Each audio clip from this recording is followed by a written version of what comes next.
the inside of my car. It is very bare, but it needs to get more bare.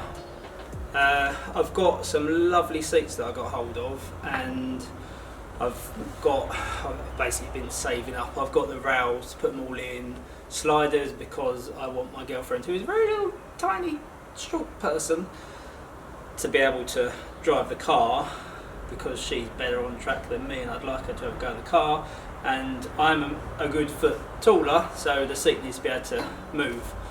Ideally I'd like it not on sliders, but you can't have everything. The original runners, which are out of shot down here, and mount them all in, cut out this box section here, and there's all the original soundproofing on the floor, so I've got to prepare the floor pan before I can even think about putting the seats in. So I'm going to crack on with that. I will time lapse it because it is really, really boring. Yeah, so that's what I'm going to do now.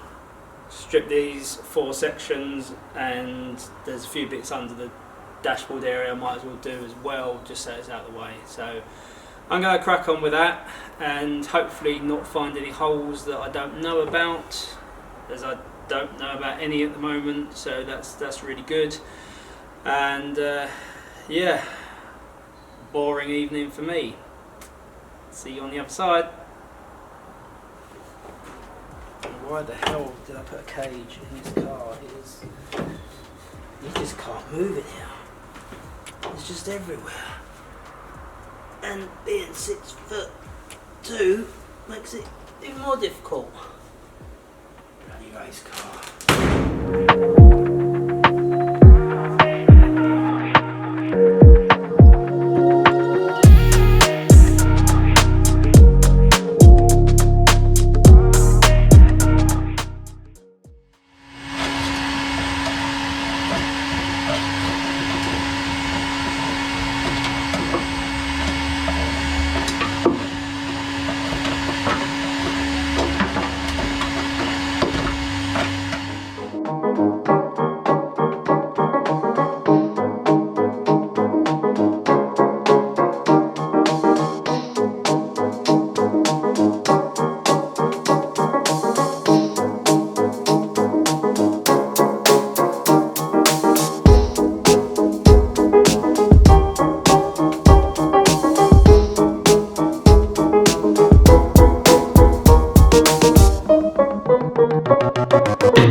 Right, you've just watched me cover the inside of my floor with toilet roll, massive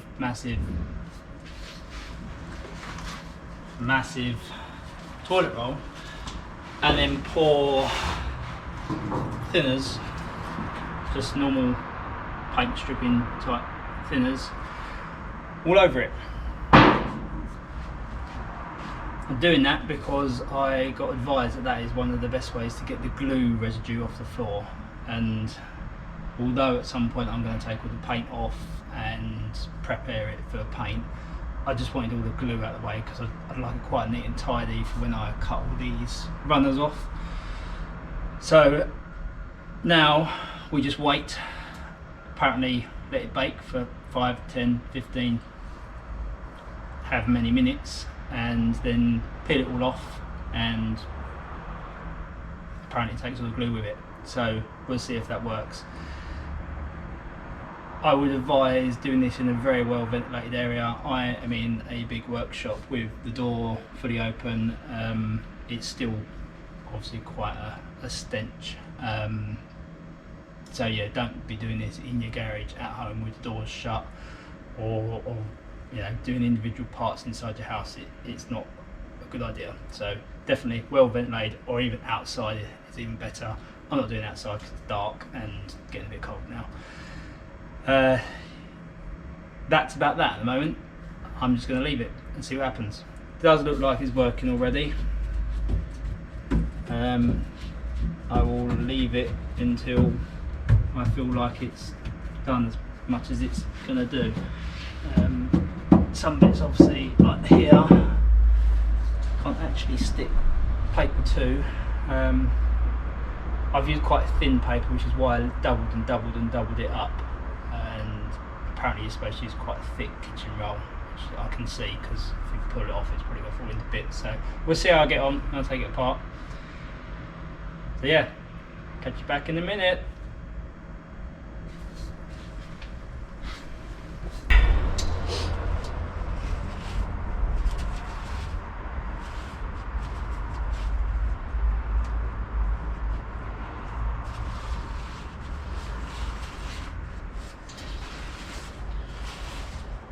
It's definitely not yet.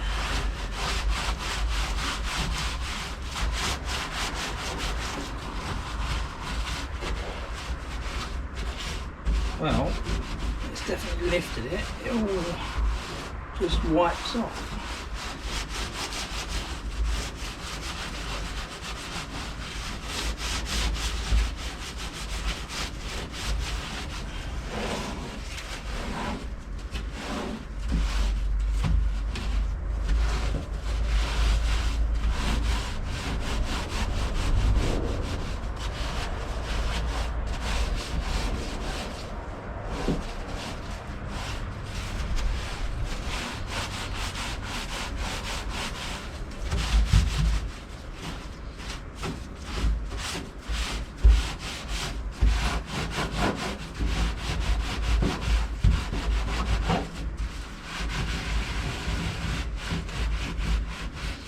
Obviously this is going to damage this silicone that's holding these plates in. That's fine, because I was planning on taking them out anyway. Otherwise I probably wouldn't have done this, at least not around them.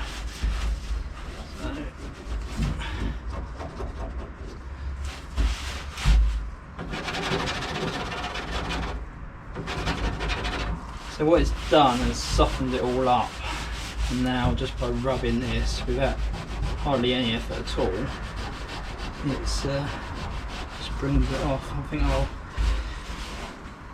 bin this. There's a silicone there. I think I'll bin this bit of tissue and give it another wipe over with a fresh bit. See what it looks like.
So positive results, or mixed results, but I think the reason is down to me.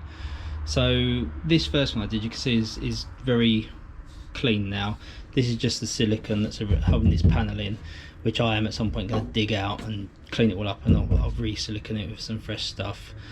Bear in mind that the silicone will have been damaged by the thinners, so you know it does need to be sorted out, but it's still quite hard, but it was starting to lift off when it was still wet, so I don't trust it anymore. But anyway, the glue has pretty much all come off here, and you can see how clean it is compared to when it started. This other one has pretty much all come off as well. The floor, it had some dirt in it, obviously thinners doesn't get rid of dirt, so that's just why it's yellow, just because it's dirt. So I imagine with a bit of a clean it would actually look as good as this first one here. The front ones, I think I probably didn't put enough thinners on, so you've got some bits that can't really clean, other bits that are kind of half clean. This is a really thick bit of silicone, so I mean it may even be that this does actually come up clean, because this does seem to be dirt, to be honest, rather than the glue. Again, the silicone you can see it's got a bit damaged, but yeah, that stuff there, obviously it didn't really stick to this because it is up at an angle, and same with this kick panel here. That bit there, I basically made things worse for myself, because now I've got paper stuck to the glue, so I'll enjoy that bit. Down there did start to get it off where I've got it to stick on a bit more, and again that one's all dirty, so I might give them a quick clean and just see if they do come up like this first one. But yeah, all in, positive results, and I reckon they'd probably work better on a more modern car that wasn't as dirty and old baked on stuff, to be honest. I got the tip from my friend Terry, who runs 0.1 shifters. He's just doing his Mk1 Golf, and he showed me how he's finished, and it all came up like this one. So you might have more luck with that, but obviously on a more modern car that you're not fully restoring, you've got to be more careful with the silicone issue, because you don't want to be damaging that if you're not going to redo it. It was a lot less work to actually achieve this, because you literally just put it on, pour the fluid on there, and then leave it to do its thing. Maybe if I left it longer, maybe these ones I didn't put enough on, who knows. But I'll give them a quick clean and then show you what they look like after that. So it's actually looking a lot better now. All I've done since that last clip was cleaned it. You can see this is silicone, this is dirt, there's still some glue here around the edges, but I reckon give it another going over with what I did with the tissue paper and thinners, and I'll get both of them front ones looking pretty much as good as these back panels. It's actually taking the glue right off, right up to the edges. So what they do in the factory is prime the whole car in the white, and then they glue the soundproofing panels on. That's why it's got these rounded edges. The soundproofing panel has been all up there, which you saw me take off a bit earlier on in the video, and then the car gets painted, which is why this is all white and this is all Lhasa green. So yeah, all in, that works. And I'm going to finish this episode on that, because that is a winning situation. I've now got a much cleaner area to work in. I'll probably beaver away a little bit more at the front end just to get it cleaner. Won't go too crazy with it because I don't need to, because I am going to be painting all of this inside and it will need prepping anyway. And the next episode will either be removing all of these so I can fit the seat runners, so I can bolt in the bucket seats and the harness mounting points, or something completely different if I decide to go off on a tangent and do something else. So until then, catch you later.